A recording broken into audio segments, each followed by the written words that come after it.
So dito yung iba na pinapalaki ko na per kilo. Bali yan, 1, 2, 3, 4, 5. So mga 5 na dito. Tapos yung iba kasi medyo may sipon ng konti yung iba. Kaya kinukuha ko dito at sinisiparate ko sila.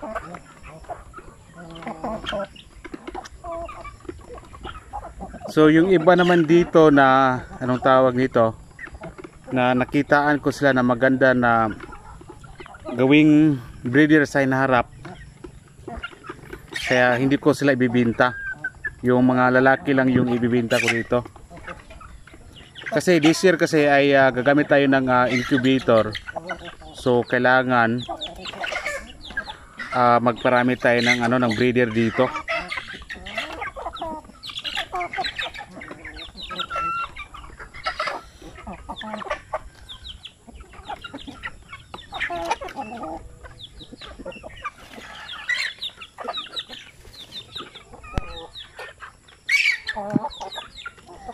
So may isa doon ako sana supposed to be ay kukunin yun sana kahapon sa ating suki, kaso sinabihan ko na wag muna kasi may kunting sipon. So maya maya ipakita ko sa inyo. Pero yung nandito lahat, actually maganda yung kanila mga condition lahat.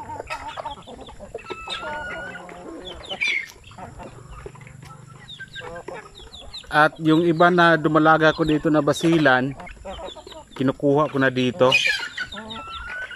Kasi sobra-sobra na po yung inahin dito. Tapos ang ginagamit ko na tandang, isa lang. So dito mayroon siyang 1, 2, 3, 4, 5, 6, mga 7 lang na mga inahin dito.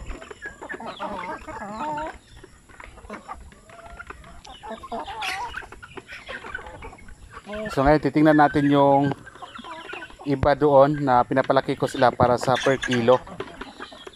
So sayang, kahapon sana kunin. So mga almost mga 15 plus siguro to yung pwede kong i-out para sa per kilo.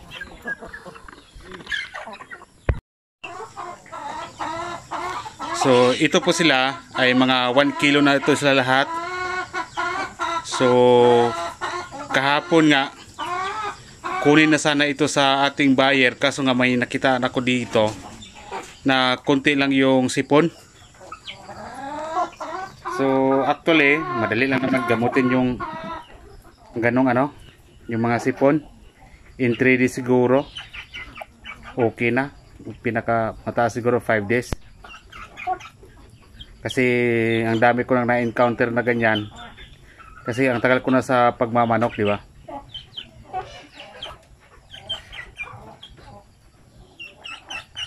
So ganyan.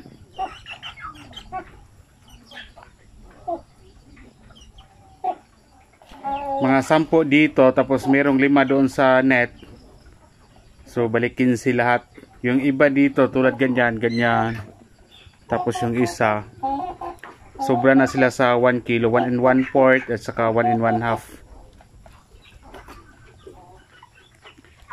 So ito, kita nyo, malaki, maganda, di ba?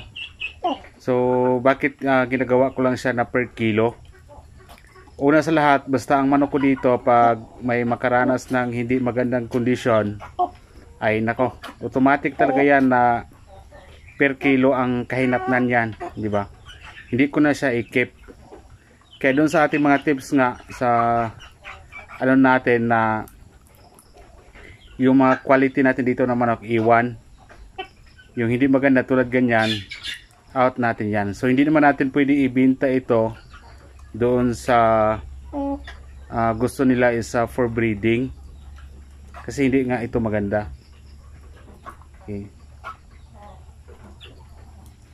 So nung nakaraan yung 5 naging okay na po sila, kaya merong kumukuha doon sa 250 per kilo yung dito sa amin. So at least 250 per kilo, medyo mataas na rin yan. I-compare mo sa, may nakita ako sa iba sa YouTube na 170, 180 hanggang 200 ang per kilo. Lugi siguro kasi mahal ang feeds ngayon sa 170 per kilo. So at least dito sa akin minsan 250 talaga, hindi ako nagbibenta ng baba sa 250 na per kilo. At kukunin din dito kahit marami yung ating mga native chicken. Kaya talagang motivated ako na magparami sa ating mga manok, para at least meron tayong hihintayin kapag mag 1 kilo na, ayan, may pira na tayo, di ba?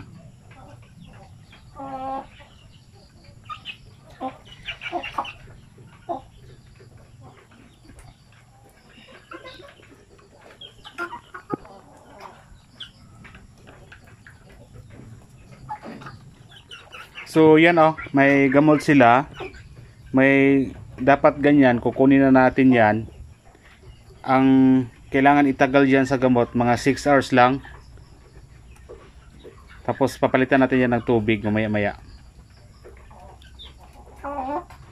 Yan malakas naman silang kumain. So dito, dito ko sila nilagay para pag nandito yung yung ating buyer, diretso nakuha, di ba, yung ating manok.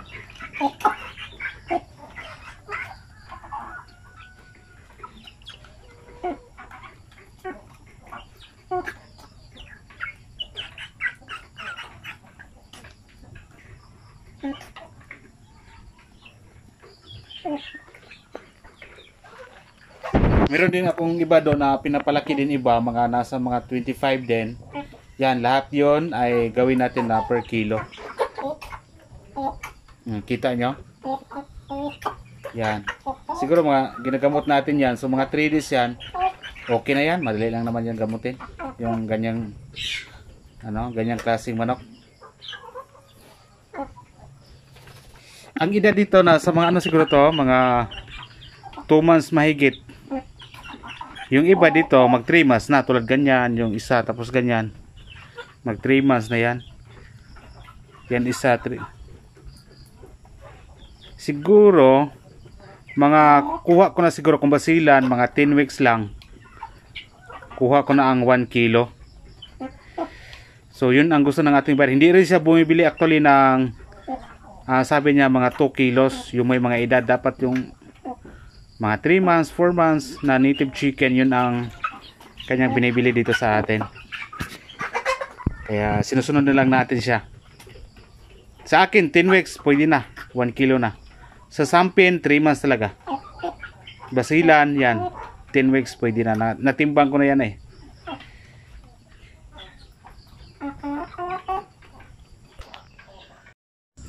So dito tingnan natin kung may itlog. Ayan, may itlog. Ito okay to, maganda to. Ito kasi mga fake eggs to. Itong ganito na sobrang laki na po ng itlog yan, Ang dami na pong bisis dito sa akin yan. Kahit ni isa wala pong napipisa. So maganda yung ganito. Ay iulam na lang natin. Libre pa.